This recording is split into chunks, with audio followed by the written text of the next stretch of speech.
Unraveling the film's threads, Dramagico helps you see beyond the screen. Hello, global film explorers. Welcome again to Dramagico. I'm your host, Dramagico. After dissecting Simon Yam's self-directed tale of desperation and karma, stolen goods, in the last installment of Tales from the Dark, today we continue our deep dive into this eerie Hong Kong horror classic. This time, we bring you two distinct, yet equally thought-provoking stories back-to-back. A Word in the Palm, directed by Li Kai and Guy, and Jingsh, directed by Fruit Chan. Are you ready? Let's descend together into this disorienting night, where urban legends intertwine with the ghosts in the human heart. Love is like snow on the mountain, pure yet fleeting. Like jade among the clouds, fragile yet precious. If your heart holds to love's, let one go swiftly, linger no more. This sentiment perhaps captures the helpless sorrow A Word in the Palm seeks to convey. In the pitch-black night, by a quiet sea known only to the waves, a girl in a school uniform, a lonely figure, slowly walks into the cold depths. The camera hints that an irreversible tragedy is about to, or has already, occurred. Morning at a bustling tea house, filled with the mundane energy of the city. A couple enters, the wife visibly pregnant, her movements full of anticipation. Her husband's gaze towards her brimming with affection, however. As a waiter carrying tea passes them, he stumbles as if tripped by an unseen force, inexplicably dropping the cups. The couple, absorbed in their world, pay little mind and find a table. Seated at the next table are the protagonists of our story. Feng Shui Master Ho and his wife. Ho wasn't born with psychic abilities. Originally a gentle scholar trained in Chinese classical music, a severe childhood illness brought him near death's door. Depleted of his vital yang energy, he unexpectedly gained the ability to see beings from the other side. Commonly known as the yin-yang eyes for some, this ability fades with recovery. But Ho retained his, since heaven had gifted him this. He pragmatically became a Feng Shui master, combining his knowledge with his sight, developing his own unique style. Ironically, however, his wife deeply resents his ability to see ghosts, so much so that they've lived apart for many years. Today is special for Ho. After years of separation, their talented son has won a major international music award. His wife has brought Ho a CD of their son's piano recordings and gently invited him to a family dinner tonight. Seeing hope for reconciliation, Ho is overjoyed. He promises his wife that today is the last day his Feng Shui shop will be open. Afterwards, he'll close it for good to live peacefully with his family. In this moment, the air seems filled with a long-lost warmth.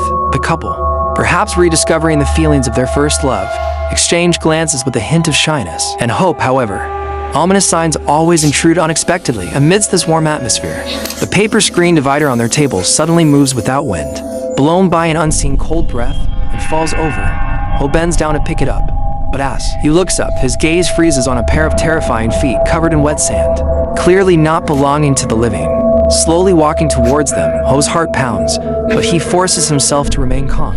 He looks up and sees the source, a girl in a school uniform with short hair, her face unnervingly pale. More disturbingly, this ghost girl walks directly behind his wife and silently sits down. As the ghost girl slowly turns her head, her lifeless, horrifying face confronts Ho. Her empty eye sockets stare blankly at him, and from one socket, a disgusting little insect slowly crawls out and flies directly onto Ho's terrified but immobile left hand. The chill runs down his spine. He stares straight ahead, using all his willpower to whisper urgently to his wife, please don't move." From Ho's rigid expression and terrified eyes, his wife instantly understands. That damn situation she despises most has happened again. He's seeing ghosts. Her nerves instantly frayed at the breaking point. Just then, cold hands slowly rest on her shoulder. The wife screams in terror, spinning around and running away, looking back. The ghostly figure has vanished, however. The hand on her shoulder wasn't a ghost. It belonged to Ho's semi-colleague and neighbor, the astrologer Lan. Lan's shop is next to Ho's. Though seemingly in the same mystical trade, their attitudes are polar opposites. Ho is tormented by his ability and longs for normalcy, while Lan is desperately curious, trying every trick in the book, hoping to see a real ghost. Hearing Ho just had another lucky encounter, Lan immediately laments missing the opportunity. She's even tried wearing special contact lenses rumored online to grant ghost vision. Seeing her obsession, Ho sincerely advises her. Ghosts carry resentment. If you get involved, you'll be entangled. It's best to keep your distance. After breakfast, they return to their shops. Over the years, Ho has combined his psychic experiences with Feng Shui and even his musical background, creating a unique music Feng Shui practice. After helping clients, he often gives them a special CD purported to improve luck or mood. Today being his last day, Ho finishes his appointments and eagerly puts on the CD his son sent, wanting to immerse himself in the music. However, just as he's relaxing, the faint smell of seawater and a cold presence drifts in. He looks up puzzled. Standing at the door are the couple from the tea house this morning. The man introduces himself as Chang. Mrs. Chang, looking worried, explains that for the past 2 or 3 days, she's constantly felt a cold draft around her, like someone is always standing behind her, making her uneasy. The observant Ho immediately asks if they've recently visited a beach. He's noticed a strong smell of the sea around them since they entered. Both deny going to the beach lately, but Mrs. Chang confirms she also often smells seawater. Mr. Chang casually mentions he's a high school swimming coach. Maybe that's why, hearing this, Ho's heart skips a beat. He instantly recalls the ghost girl from the morning, drenched, her feet covered in sand, who was sitting directly opposite this couple, a swimming coach. A ghost smelling of seawater. He senses this is no simple matter, likely connected to this couple, but his mind is made up. Today is his last day, and this case looks too complex to resolve quickly. Unwilling to start something he can't finish, he decides to politely decline and refers the seemingly troubled couple to his neighbor Lan, who is eager for business. However, as Ho sees the Changs off, Mr. Chang quietly mutters to his wife that Ho seems like a charlatan, and they should get extra CDs from Ho as compensation when they see Lan later. This is despite Ho already stating he wouldn't charge them due to the complexity and his closing shop. Beneath the respectable facade of a teacher lies a petty, greedy nature. Meanwhile, Ho returns to his shop, only to find a sweet-looking, short-haired girl in a school uniform sitting inside. It's the ghost girl again. Ho is startled but politely asks if she needs help. As he glances down while tidying his desk, he sees his feng shui compass, the Lu Open, exhibiting the spinning needle phenomenon in Lu Open terminology. This signifies malicious yin interference, extreme resentment, lingering relentlessly. Now Ho is absolutely certain the seemingly harmless girl is a vengeful spirit stealing himself. He attempts small talk. The girl softly replies she's just waiting for someone, not seeking a reading. During their chat, Ho learns she was a member of the school swim team. He then asks again more formally, "Miss, is there really anything I can help you with?" The girl hesitates, then asks Ho to read her love fortune. Ho notices she's tightly clenching her left hand and suggests a palm reading. The girl instinctively offers her right hand, but Ho insists he prefers reading the left hand, explaining the left palm represents innate destiny, the right represents acquired path, perhaps revealing more. Hearing this, the girl's eyes flicker. She seems to recall something and immediately refuses the palm reading, asking for another method. Ho quickly suggests providing her birth details for calculation. The girl recites her birth information. Ho bows his head, consulting his almanacs. But when he looks up again, the girl's face momentarily shifts back into the terrifying, eyeless visage from the restaurant. Staring coldly at him, Ho shudders but maintains composure. He proceeds to ask for her boyfriend's name. She replies directly that his surname is Chang, and her own name is Chen Xiaoting, or Ting. When Ho tries to gently probe further about her relationship with this Mr. Chang, Ting becomes visibly resistant, unwilling to talk more. She grabs her school bag and abruptly leaves. After Ting leaves, Ho looks at the Lu Open again. The needle now shows sinking needle. This indicates strong yin energy intrusion, usually associated with wrongful or unnatural death, whose heavy resentment can make ordinary people nearby feel unwell. Ho then notices the stool where the girl sat is covered in wet sand, combining the Lu Open readings, his sightings, and these traces. He can now be 100% certain this girl, Chen Xiaoting, is the drowned ghost from the morning. She died unnaturally, and her resentment is profound. Meanwhile, Ting leaves Ho's shop and pauses outside Lan's shop next door. Suddenly, she clutches her mouth and retches violently. Seeing this, the ever-curious Lan rushes out to ask if she's okay.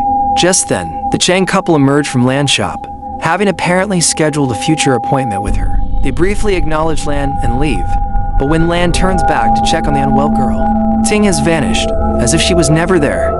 Neighboring Ho notices the commotion outside. He pokes his head out and urgently calls Lan over, whispering, "Something big has happened." He shares his observations and deductions with Lan, based on Ting's ghost appearing right after the Changs left. Chang being a swim coach, Ting being a swimmer smelling of seawater, and Ting herself saying her boyfriend's surname is Chang.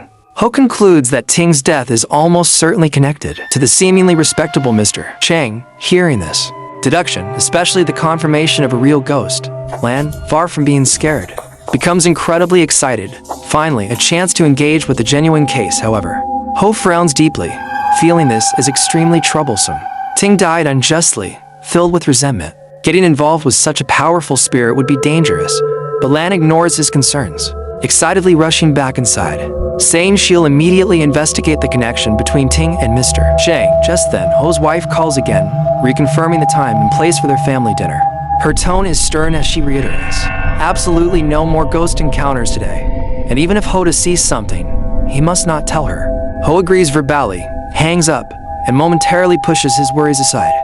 Thinking about the upcoming family reunion, he even does a little happy dance. Just then, Lan bursts back in, happy for Ho's impending reunion, and excitedly announces her findings. Chen Xiaoting and Mr. Chang are indeed from the same secondary school. With the connection basically confirmed, Ho asks Lan to dig deeper, specifically look for recent news reports about a female student in school uniform committing suicide by jumping into the sea. He also can't resist reminding Lan again that in serious feng shui matters involving life, death, and powerful spirits, taking money to avert disaster requires real skill and understanding of karma. Her fancy crystal rays likely won't work against a truly vengeful ghost. Hearing the gravity in Ho's tone, Lan's face shows a flicker of worry, perhaps wanting Ho's help given his experience, but Ho, preoccupied with his dinner plans and ending his career, truly doesn't want to get entangled in such a messy case on his very last day. He somewhat impatiently shoos Lan away, telling her to solve it by researching online. After Lan leaves, Ho eagerly starts packing things up, preparing for the evening's family dinner. But he searches high and low and cannot find the precious CD of his son's music that his wife gave him earlier. While he's frantically searching, Lan rushes in yet again, this time with truly shocking information. She found it online. 2 nights ago, a female floating corpse was discovered at the Changwon seafront, aged between 16 and 18, wearing a school uniform. The body was already decomposed, and horrifyingly, the eyes had been eaten away by fish. This description, the timing, location, age, attire, and the missing eyes perfectly matches the ghost of Chen Xiaoting that Ho encountered.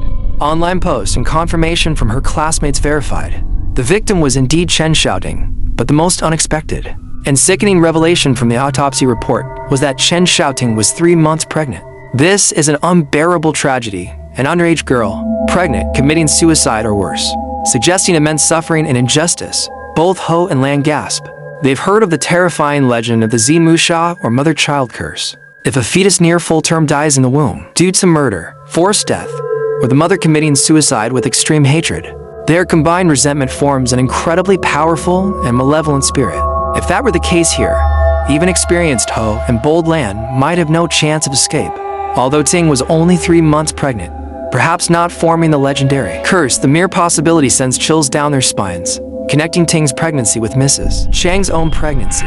Ho instantly concludes that Ting's target, fueled by the injustice done to her and her unborn child, must be Mrs. Chang's fetus. Realizing the urgency, Lan immediately calls Mr. Chang, hoping to glean more clues indirectly. She asks him bluntly, "Was Chen Xiaoting your student?"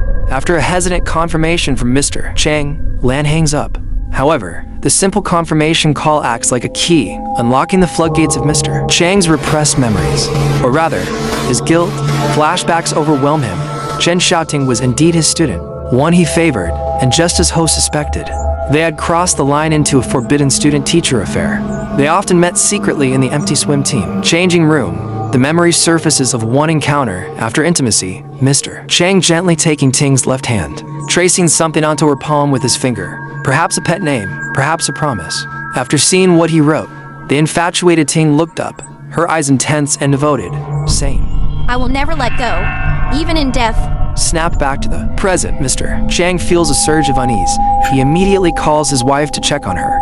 But this time, the phone rings and rings, unanswered for a long while. A sense of dread grips him. He drops everything and rushes home. But at the same moment, an icy presence has already filled the Chang's living room. The expressionless, vengeful ghost of Chen Xiaoting is silently standing there, back at the shop. Ho, after the shocking discovery, suddenly remembers his missing CD.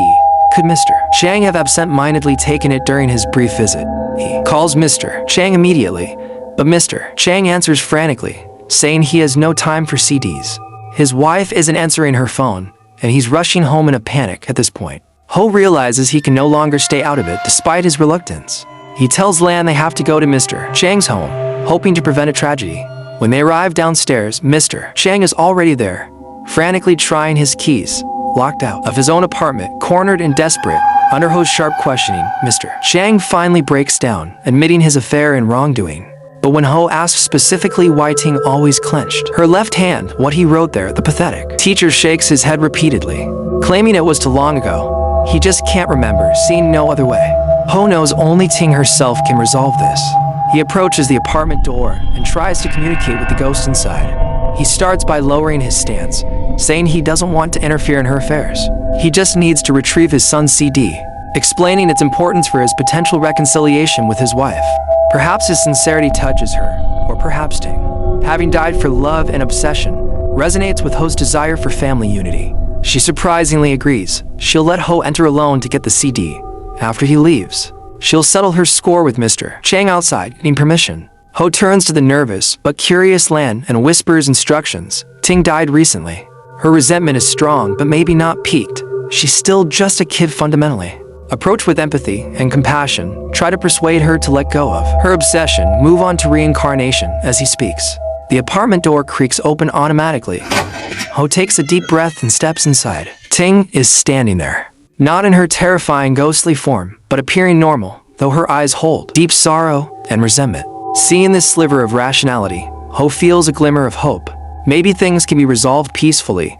He tries to use playing his son's CD, soothing music, as an excuse to stay and gently persuade Ting. But after just a few words, the intelligent and sensitive Ting sees right through Ho's intentions. She knows he's trying to interfere with her revenge. Seeing the gentle approach fail, Ho grits his teeth and decides on force. He lunges, trying to physically restrain the girl's form, while simultaneously grabbing a red cinnabar pen, planning to forcibly open her left hand and draw a suppressing talisman on her palm. As Ho and Lan, who rushed in to help, struggle and finally managed to open Ting's eternally clenched left fist, they both freeze, utterly stunned by what they see. There's no writing on her palm, instead carved deep into her flesh with a sharp object, likely by her own hand, are for scarred letters LOVE. Seeing the shocking sight, Ho finally understands the depth of her tragic obsession. He speaks to the still struggling Ting, his voice filled with sorrow. You see, the Mr. Chang you obsessed over probably forgot long ago whatever promise of love he made.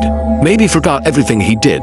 But you held on to this illusion so tightly, even carving it into your own flesh like this. He pauses, then recites softly as if to himself and her. Lost affection is like spilled water, impossible to reclaim as love is gone. Why must your heart linger? Let it go. Drift apart. Perhaps Ho's words hit home. Perhaps the physical pain of her carved palm reminds her of the cost of this love. Or perhaps the fire of vengeance cannot fill the void within. Ting's struggles gradually cease. The venom in her eyes seems to fade, replaced by an overwhelming sadness. Finally, she chooses to let go.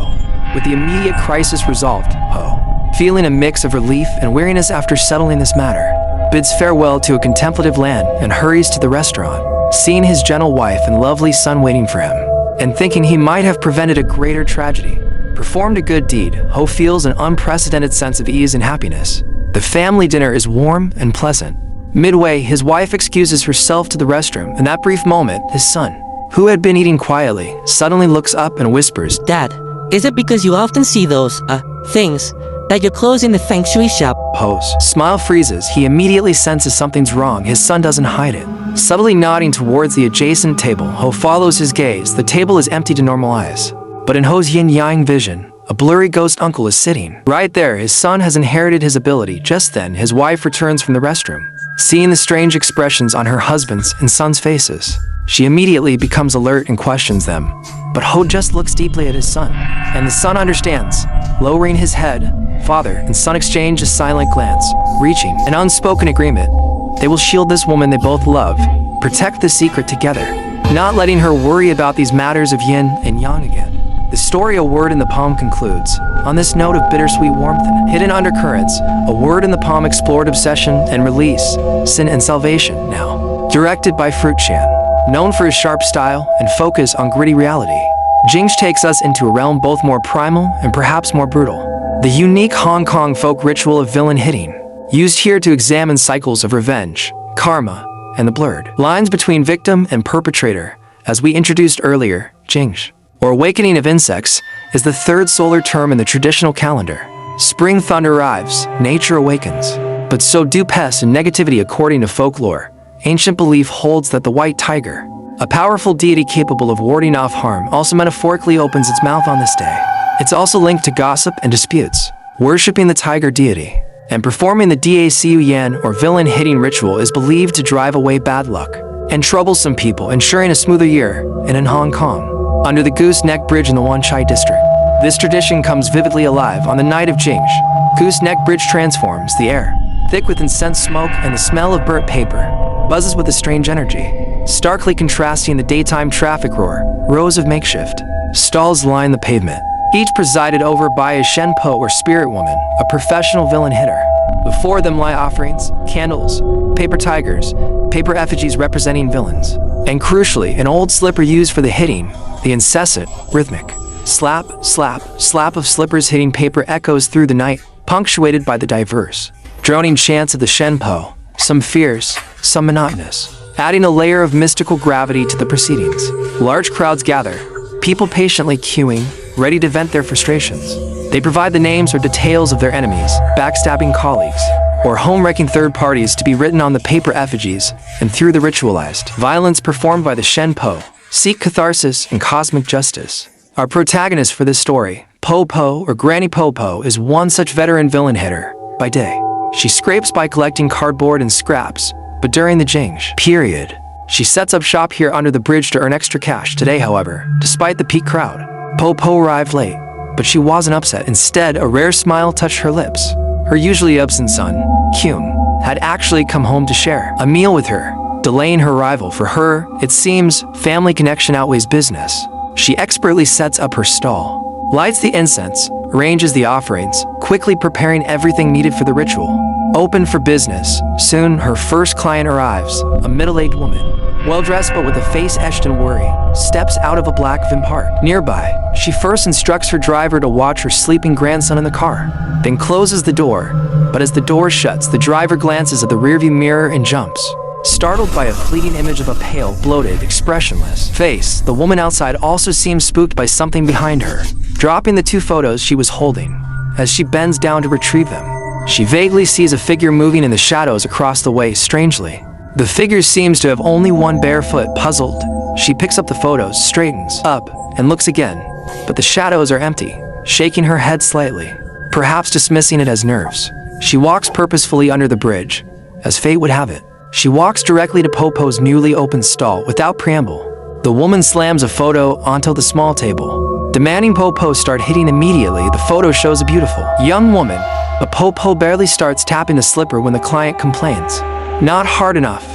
Her voice laced with venom, she explains, "This is my husband's mistress." The homewrecker, Po-Po, nods knowingly, about to increase the force, when the woman produces a second photo. This one of a different, rather elegant-looking young woman. This one, the client spits, "Stole my son. Ever since he married her, he doesn't care about his own mother anymore. Now they've run off traveling, leaving their baby." Pointing towards the van for me to handle, her anger rising, she urges Po-Po, "Hit this one hard, really hard." Po-Po, a seasoned veteran of the bridge, reads the situation instantly. She knows how to handle clients fueled by resentment.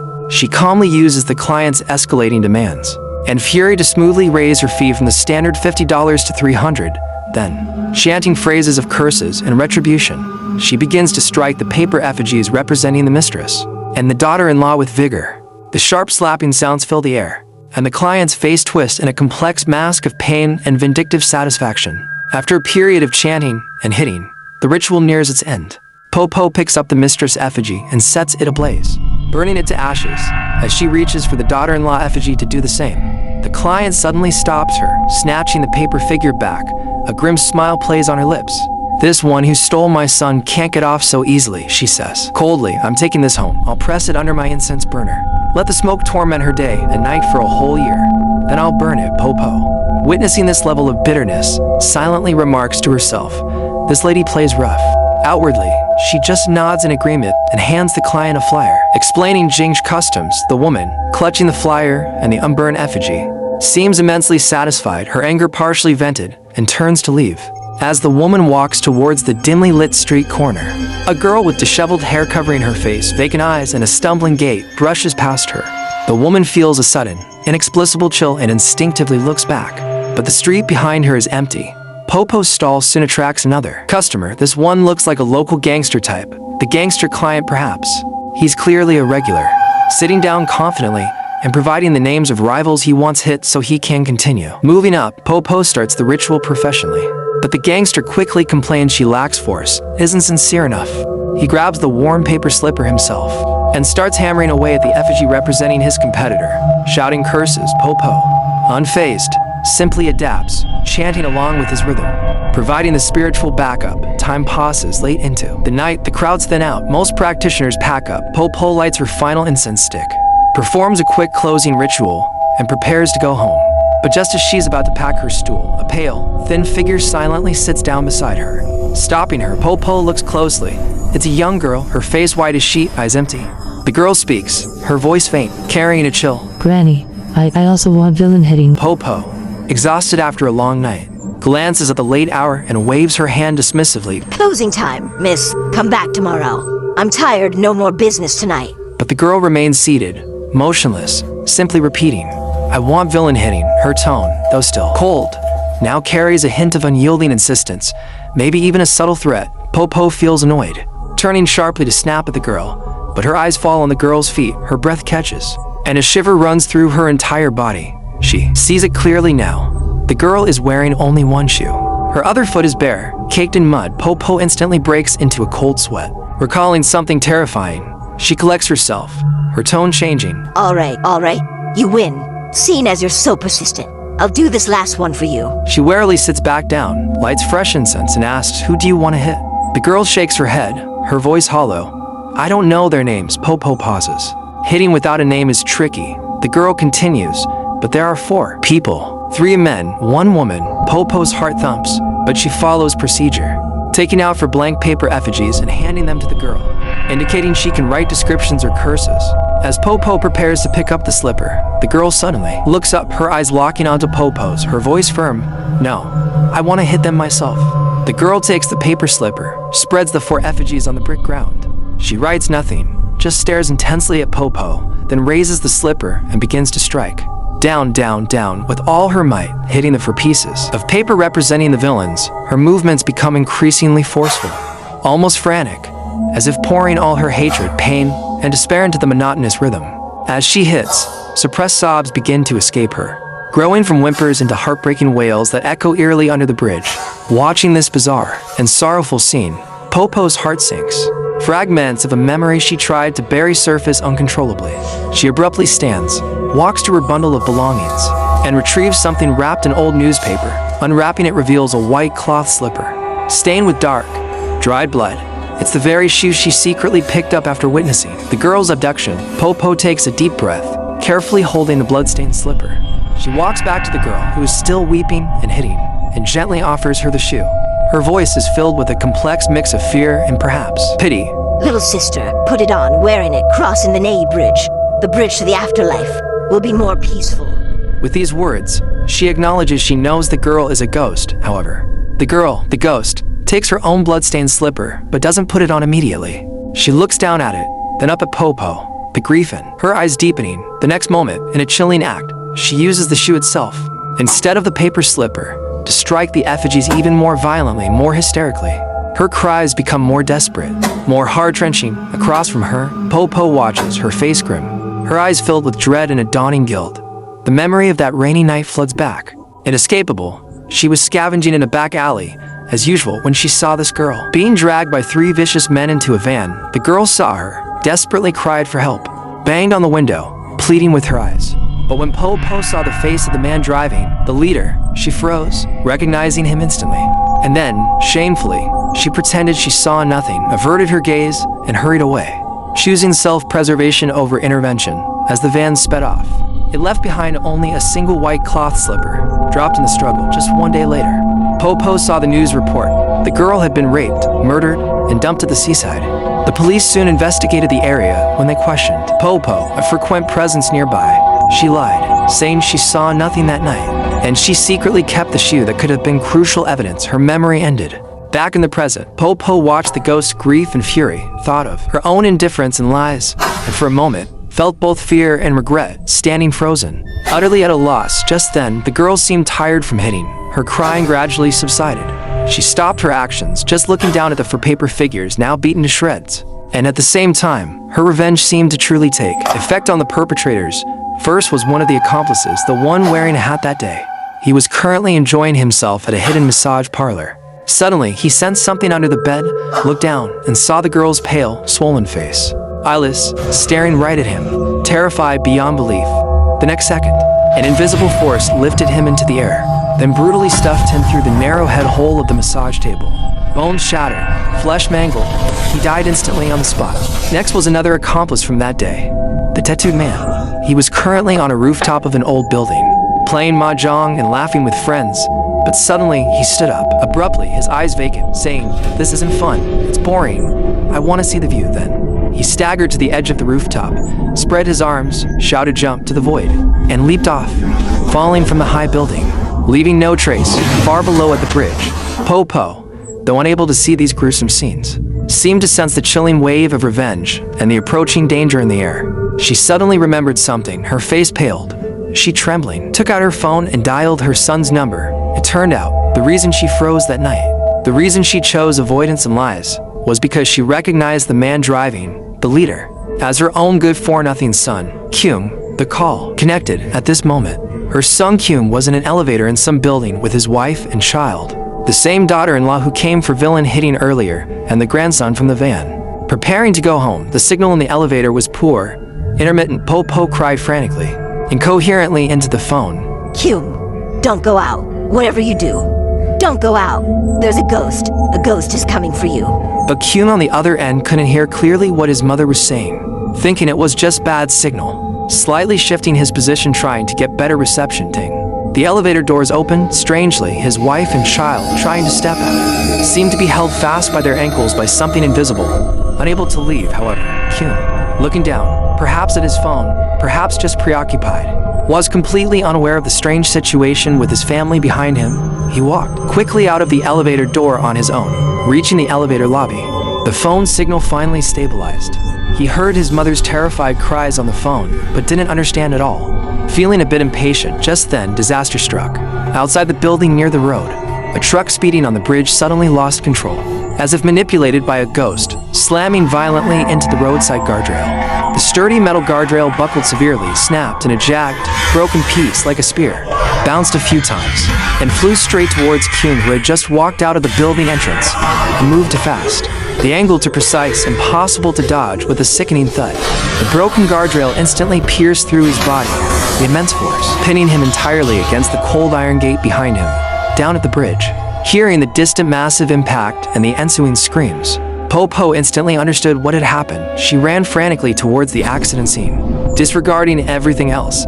But just as she reached the middle of the road, perhaps distraught, perhaps due to ghostly influence, an oncoming car swerved violently to avoid her. On the rainy, slippery road, the car instantly lost control, skidded, rolled over, and finally landed on its side, pinning the running Po underneath its heavy chassis. Excruciating pain washed over her. Po felt her life rapidly fading, already dying, but a mother's instinct made her use her last strength to cry out hoarsely towards the ghost girl still standing under the bridge nearby, holding the shoe, face expressionless. Girl, I'm sorry. It was my fault. I'm sorry. Please, let my son go. I was wrong. Please let him go. I'm willing. I'm willing to trade my life for his. Hearing Po's dying confession and plea to trade her life, the girl, the ghost, who had been coldly seeking revenge, seemed deeply moved. She looked at the dying Po, perhaps remembering her own tragically lost fetus and her own longing for a mother's love. The violence in her eyes gradually faded, replaced by endless grief, anger, and desolation. She stopped all vengeful actions. At this moment, bystanders gathered around, working together to pull Po out from under the car, implying Po might not have died instantly, but was severely injured. Under the bridge, the chaos subsided. The avenging ghost girl looked at everything, then finally, slowly, as if completing a ritual, she put on that blood-stained white cloth shoe that belonged to her. She took one last complex look at this world full of sin and sorrow, her eyes filled with loss and confusion. Revenge seemed complete, but having killed, what now? Where could she go? What could she do? Finally, hunched over, step by step, lost and alone, she walked towards the depth of the empty street, disappearing into the vast darkness. The story of Jing ends here. The girl ultimately retained a shred of humanity.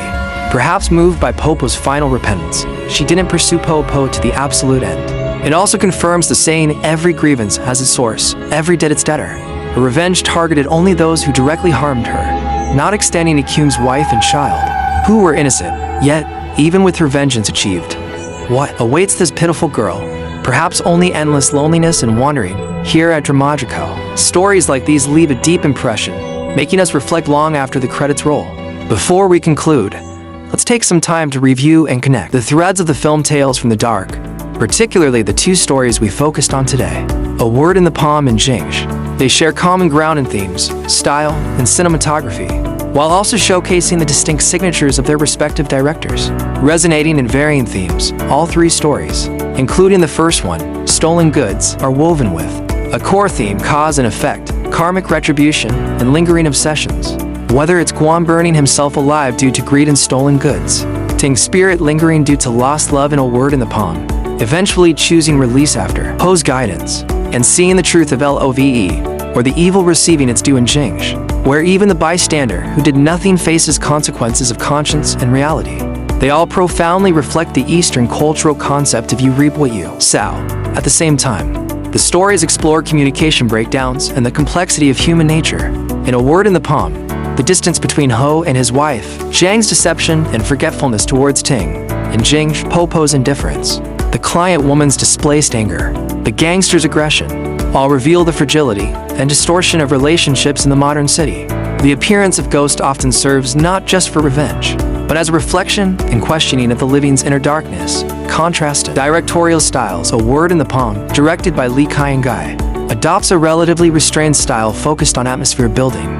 He relies less on cheap jump scares and more on nuanced character portrayals, like Ho's struggles, his wife's sensitivity, Ting's sorrowful resentment, symbolic details, like the Lu Open's reactions, the secret in the palm, the smell of seawater, and a slow, oppressive rhythm to gradually weave suspense and emotional tension. The camera language is relatively calm and controlled, focusing more on the characters' psychological states and subtle emotional shifts. The horror stems more from psychological unease, and the search for truth. Jingsh, directed by Fruit Chan, is known for his raw, gritty, and socially critical style in Jingsh. He turns his lens towards the unique Hong Kong folk custom of villain hitting, presenting a spectacle rich in local flavor. He unflinchingly portrays the struggles of the underclass, like Po scavenging, the ugliness of human nature, the client's venom, Popo's failure to help, her son Kyung's evil deeds, and graphically violent revenge scenes. His visual style is more direct, rugged, almost documentary-like in texture. The horror comes not only from the supernatural, but also from the nakedness of human evil and the cruelty of social reality. The two revenge sequences are direct and brutal, high in visual impact, perfectly aligning with Fruit Chan's consistent style. After seeing both stories, which director's style resonated more with you? Lee Kyung-gai's atmospheric dread in A Word in the Palm, or Fruit Chan's gritty realism in Jingsh? Let us know your thoughts down below. We love hearing from the Dramagico community. Common visual elements, despite stylistic differences. Both stories effectively use Hong Kong's urban spaces as backdrops, whether it's tea restaurants, narrow shops, dark alleys, or under the Gooseneck Bridge at night. They all create a unique atmosphere where reality and the uncanny intertwine. The portrayal of ghost figures also differs in emphasis. Ting in A Word in the Palm initially focuses more on her sorrow and mystery, while the ghost in Jingsh is more directly linked to revenge and violence. In conclusion, Tales from the Dark, as an anthology horror film, successfully presents multiple facets of Hong Kong urban legends through the charm of Lee Bi-hua's original work and the diverse perspectives of the three directors. It's more than just ghost stories, using the supernatural shell to profoundly explore issues like human nature, desire, karma, social reality, and more. The psychological thriller aspect of A Word in the Palm and the folk horror of Jingsh together constitute the unforgettable, eerie charm of this work. And what about the theme of karma and obsession? Did you find the resolutions for Ting and the ghost girl in Jingsh satisfying or hauntingly ambiguous? Tell Drammy your thoughts. Phew, we've finally explored all three stories of Tales from the Dark together. Stolen Goods' cycle of despair, A Word in the Palm's obsession and redemption, and Jingji's karma and retribution. Honestly, analyzing such deep and somewhat depressing stories back-to-back feels like going through a spiritual cleansing. There's relief after interpretation, but also a heavy weight of contemplation. This video is also a response to recommendations from many enthusiastic viewers and fans. Thank you so much for your trust. I wonder if my interpretation of a word in the poem and Jing's this time met everyone's expectations. Everyone might have different viewpoints. If you have any unique insights or feel there are areas I didn't analyze well or could improve upon, I sincerely welcome and request you all to share, discuss, and point them out in the comments section. Every piece of your feedback is invaluable fuel for Drami to learn, grow, and make the channel even better. If you enjoyed this deep dive analysis or are interested in this type of film exploration, please don't forget to click subscribe to Dramagico and turn on the little notification bell so you won't miss our future exciting, in-depth content. Please also share generously so more people can see the effort we put in. I'm Drami. See you next time. Leave a comment and share your thoughts. Don't forget to like and subscribe. I'm Drami. See you in the next video. Bye.